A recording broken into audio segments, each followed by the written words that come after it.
What's going on? It's the Rap Nerd. I want to wish everybody out there a happy Black History Month. And before we get into the video, I want to just put this disclaimer for the footage you're about to see, because this footage you're seeing is old, and this is in sort a re-upload and re-edit of some old footage.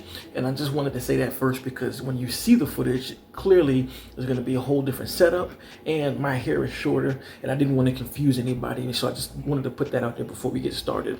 And I will explain why it's a re-upload at the end of the video, so just go ahead and watch this, enjoy the experience, and then double back with me later. What's going on? It's the Rap Nerd, and while we are still in February, I figured I want to offer a little bit of Black history of my own to y'all. I just want to give my raw thoughts and just talk to y'all about certain Black films that really did a lot for me and put me on this path that I'm on now to be a director. So the first movie that really made an impact on me is Meteor Man. Just the idea that this is a Black superhero movie that isn't adapted, it doesn't have source material, this is just an original film, and the fact that, you know, they gave this brother money to do this, and Robert Townsend starred, wrote, and directed this movie. Like, the power in that just really set my mind to orbit. As a kid growing up with comic books, looking at that source material, I loved it. But to see that on screen and kind of see a reflection of myself, I was like, that is dope. And that even got me started drawing my own characters. It got to a point when I was making my own cartoons, making my own comic books, you know.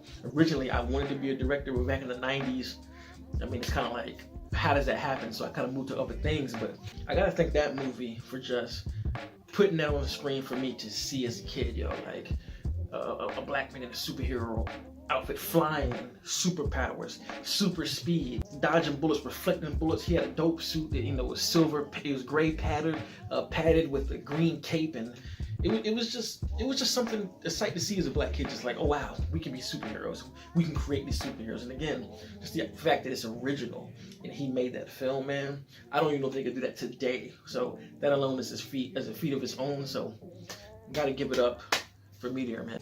Next movie that really made an impact to me, as you can see, Candyman. I mean, that's the first Black horror film that I like really saw, and it shook me to my core. Because, you know, we always see Michael Myers, we see Jason Voorhees, you know, we see Leatherface, we see Chucky, we see Freddy Krueger. We're like, oh, okay.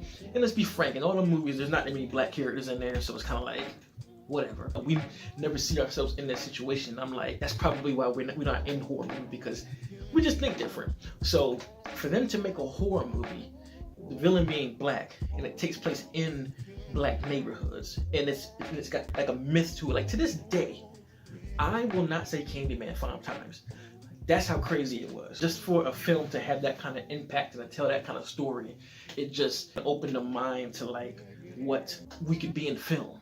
Everybody knows about Candyman, and the fact that he's just this iconic character that everybody knows and respects as a horror staple in the community. I can't give my props enough to the film and it being created, yo. Like, so that's just another film that opened my lens up to horror and seeing myself within that genre. Staying in that horror genre, another one that really messed me up is Tales from the Hood. Like, this is another one, they brought the horror to a level that resonates with other Black people, and there's some situations in there that, like, you know, are pretty common. For those who don't know, Tales from the Hood is pretty much an anthology story. These gang members go to a funeral home to quote unquote rob it or whatever, and the person who does the work for the bodies at the mortuary, he's just going to each body telling them a story of how they got there. It's just some scary stuff to see it brought to a level that you can really understand. The scariest one probably was the David Allen Greer sketch with him being stepdad as a monster. The Gang Maker one was scary because it's just like, it's stuff that you can see actually happening, especially in the 90s. Like, the gang shit was terrible back then.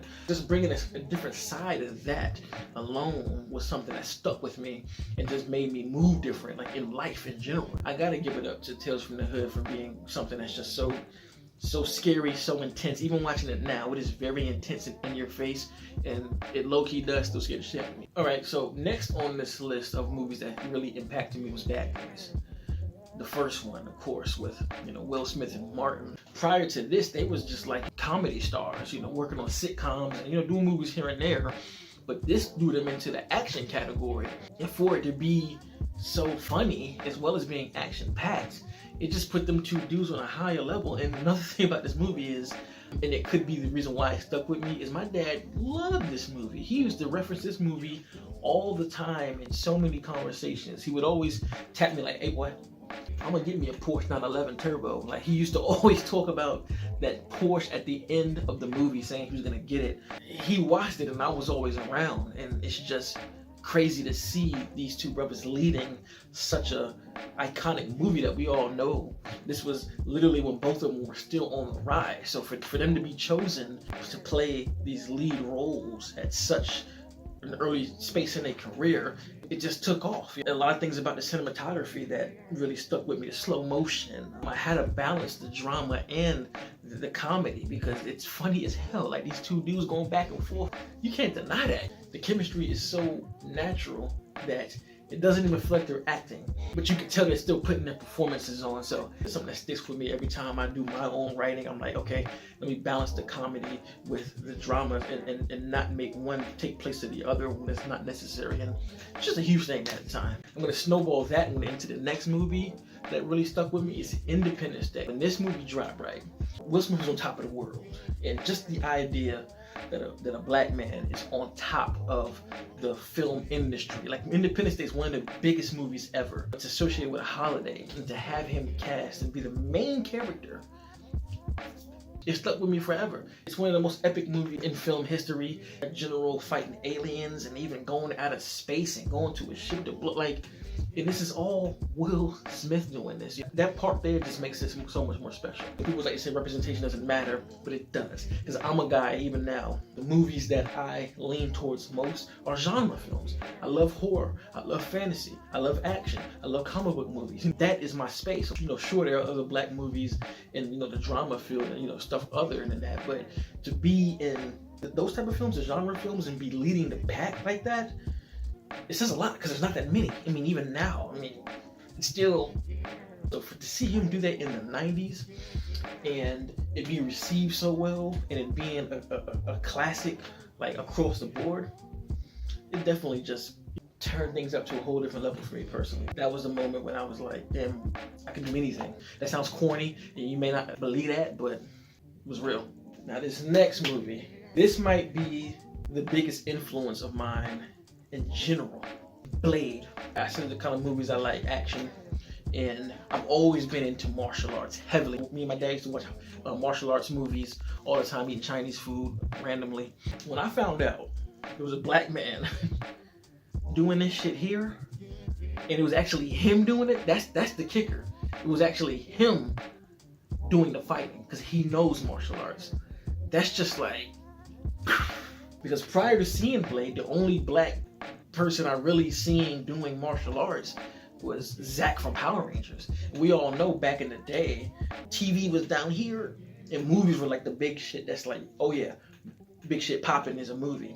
So to see Blade in a space like this, vampire slayer, knows martial arts, cold as fuck, dressed in all black leather, killing vampires, not giving a shit, doing what he wants.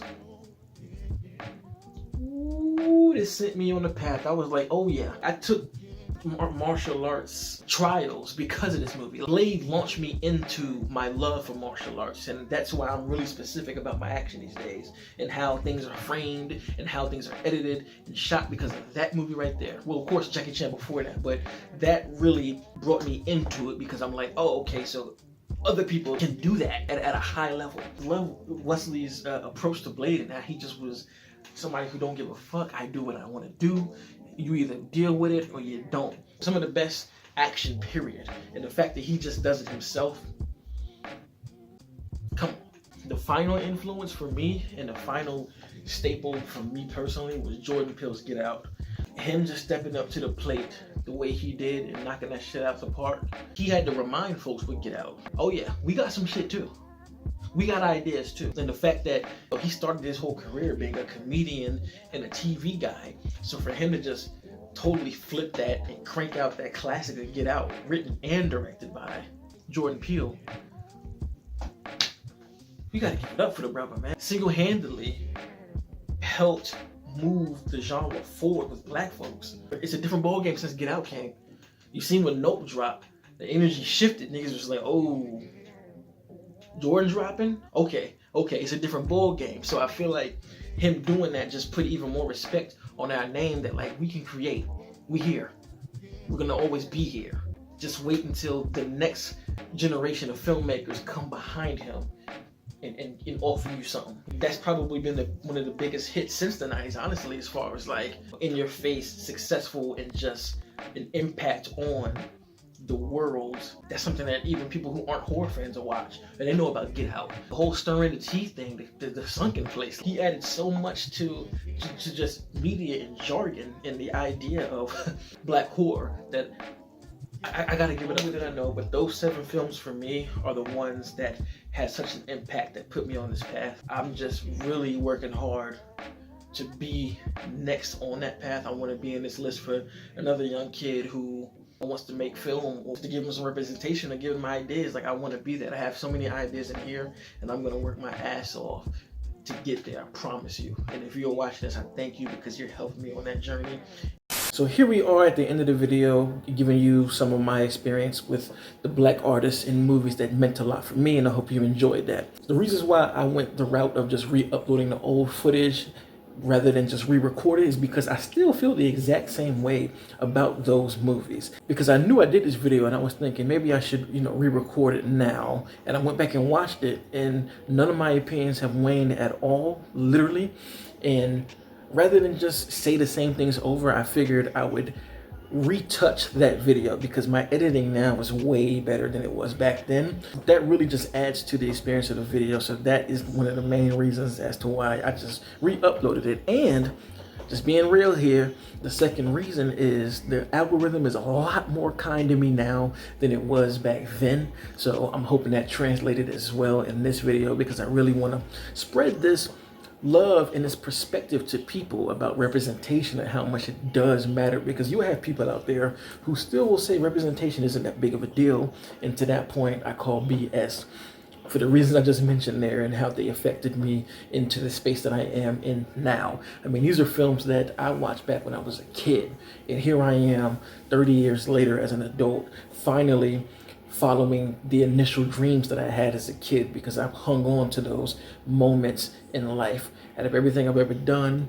all the things that I've tried, film has always been right there, and now it just makes sense, and it's almost a full circle moment to be in this position I'm in now. So those are the reasons for re-uploading, and I hope you understand it. And if you like this kind of content, make sure to like and subscribe. And if you already are subscribed, thank you. And until next time, peace. Happy Black History Month. Rap Nerd Productions, no capping, that's word to mommy. Instead of banking on it, now rapping is just a hobby.